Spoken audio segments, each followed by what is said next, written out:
Okay, so this is a Mul-T-Lock MT5 Plus. This was a fun lock to pick.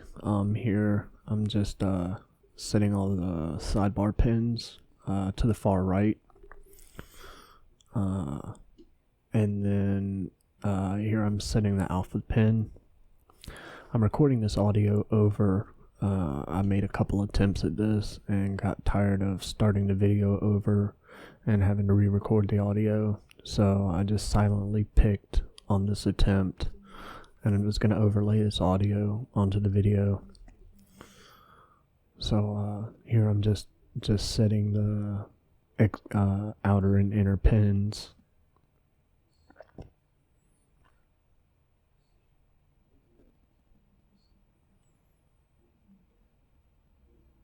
So while this is excuse me. So while this is going on, I'm going to explain a couple of things.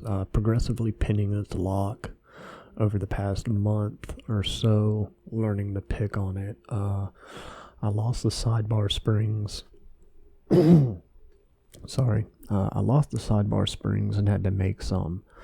So this lock picks a little different than it did when I first got it. I have to use a lot more tension on the tension wrench because the springs that I made are a lot stronger than the original sidebar springs. I couldn't find any replacements anywhere, so I made some out of some small gauge guitar string. They work well, but they're very strong springs. So here while I was originally checking the sidebar pins and they were ready to be set, so I'm going in and setting the pin or the sidebar pins. And the extra tension makes this setting the sidebar pins isn't that difficult, but if you overshoot the true gate on those pins, it's a pain to get them back in to move the sidebar pins back. You'll see that in a minute as I overset the fifth sidebar pin, and I had to go in with the red handled hook pick to reset the fifth pin. With these new sidebar springs that I had to put in here, I noticed that there are two deep set sidebar pins on this lock. Pin 3 and 4 are deep set.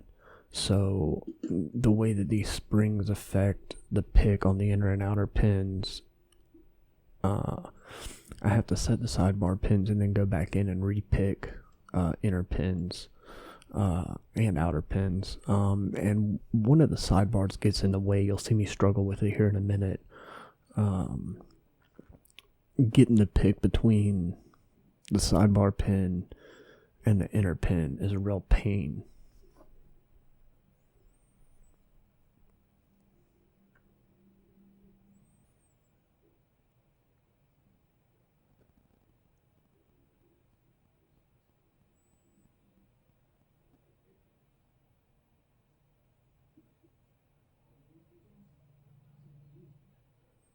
So now I'm going back to the inner and outer upper pins, trying to find the pins that aren't set. I know there are a couple that aren't. When I first started picking this and I took the sidebar out, these pins set fairly easy. And then I would go and put one sidebar pin in and progressively pin the sidebars. And I noticed that after I lost the springs, it was just a lot more difficult to try to get these pins set properly because of the amount of tension you have to use. Anybody who's picked an MT5 Plus knows that the inner pins are counter milled, so they lock between the lower outer pin and the upper inner pin, and the amount of tension that I have to use on this with these new springs makes that really a pain in the butt.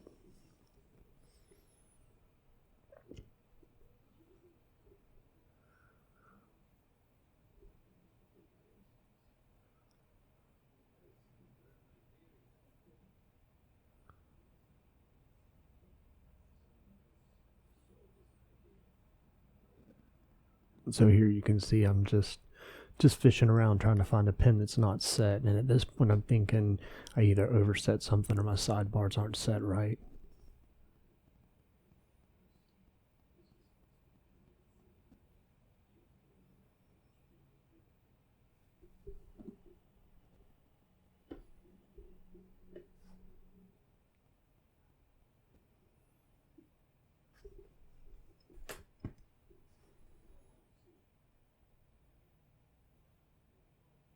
So here I go back to the sidebar and find that one of the pins feels overset.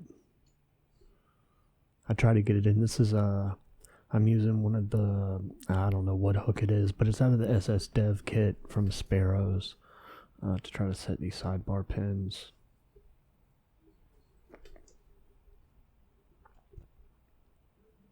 I know I've seen people talk about picking these locks, and they use the tip of the hook to catch the sidebar pin finger that sticks up inside the keyway. I found it easier to just set the pick behind the pin, so the pin sets up against the right side of the cylinder, and I just kind of slide the pick in between the cylinder and the back of the pin and give it a little twist. On the fourth pin, I do have to catch that finger pin, I guess you would call it, and twist it over. Here I'm grabbing the red handle pick because it's a stiffer pick, and I'm trying to get around the fourth pin to the fifth pin to push it back up against the side of the cylinder.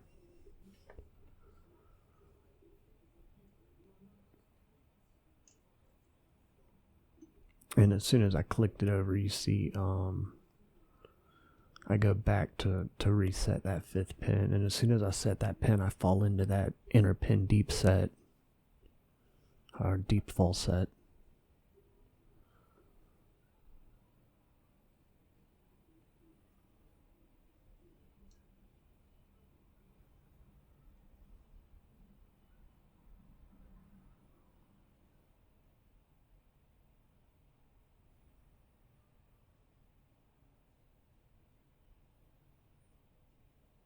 There it is. There's that inner pin deep fall set. Now I'm going back in here trying to find the inner pin, and this is where the pain in the butt part comes in, because it's so hard to, well, once you get to this part, it's not that bad because the sidebar is already up onto the cylinder wall, so you're not fighting that spring tension. You'll see here in a minute I completely let off the tension wrench tension and have to turn the cylinder back a little bit, because while I was using that pressure before I set the sidebar pins, I overset a finger pin or two, I'm assuming.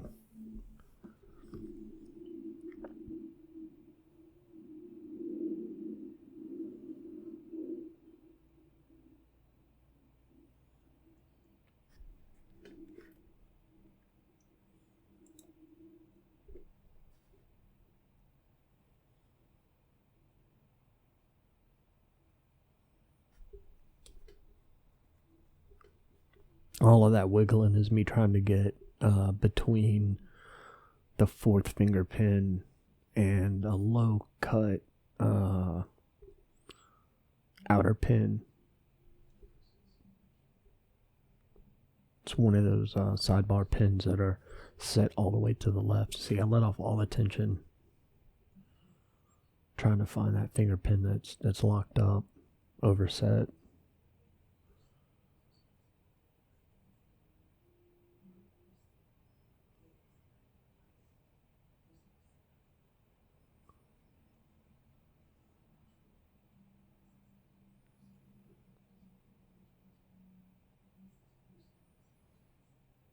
Now I was twisting the cylinder back a little bit to let those upper pins drop, but with that spring tension being so strong, if you put too much on it, it just snaps right back into the sidebar slot or groove in the Bible or the cylinder.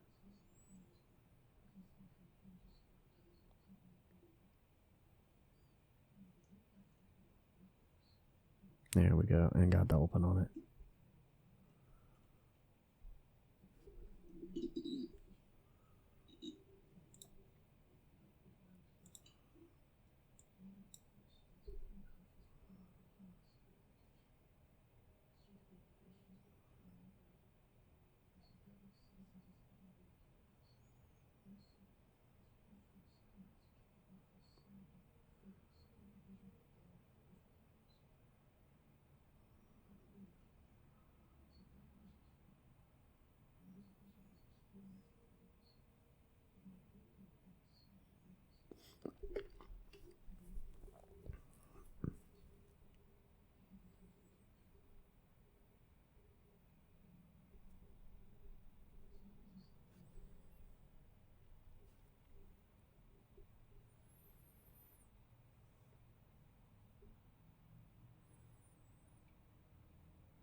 So here's a anti-drill ball bearing.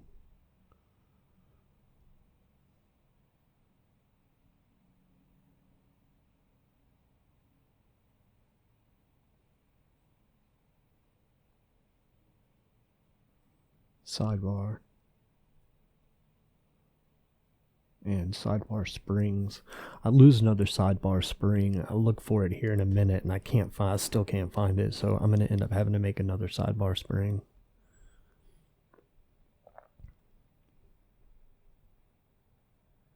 There it went. Pew!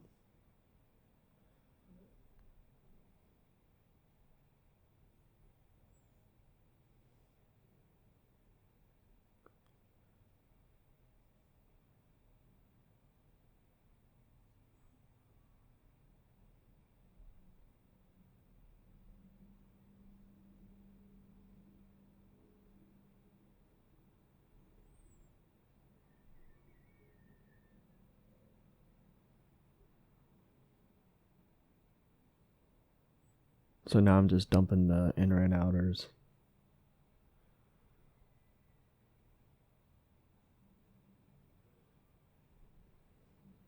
And the alpha pin out of the last chamber. And here in a minute you'll see at some point progressive pin in this lock, I crunched that spring, so I had to make a new one of those as well. But I show here that I put just the alpha spring and pin back in, and show that it does still function as normal.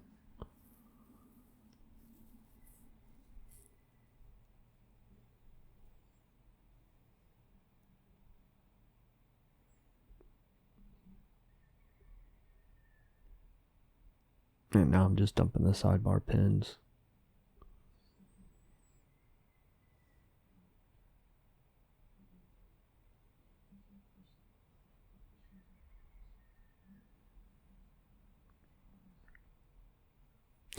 At this point, I get hit with a really bad urge to use a bathroom, and I'm like, come on, I have to do this all in one take.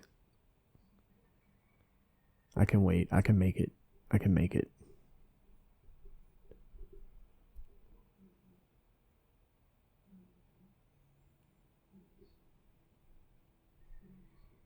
So you'll see my haste in taking these pins out. That's why, because I had to use the bathroom really bad.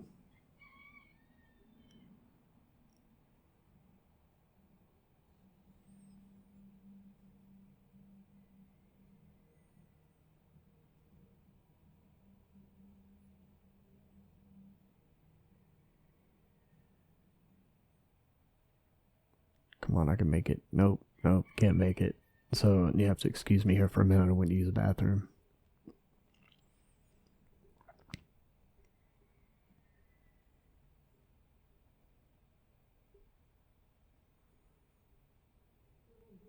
I would have cut this out, but it has to be a continuous take, so sorry it's still in here.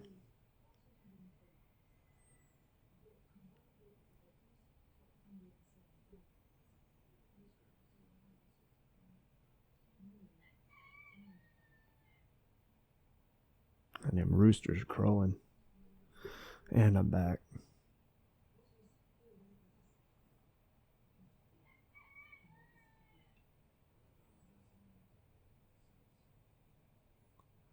And there's the top alpha pin.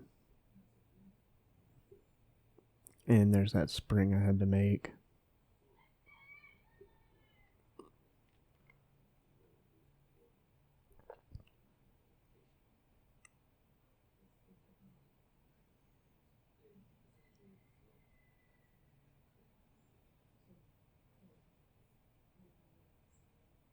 And there you go. And there's the fully disassembled lock. The rest of this is just me putting the alpha spring and pin system back in, just to show that it functions as normal.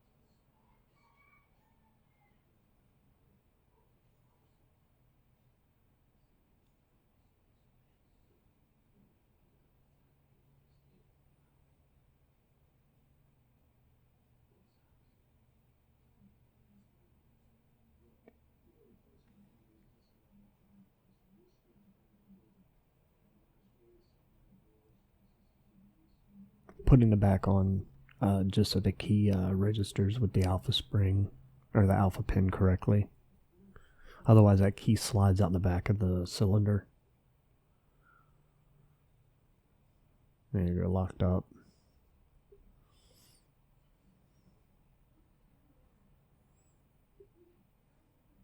And again, this is strictly to show that it functions.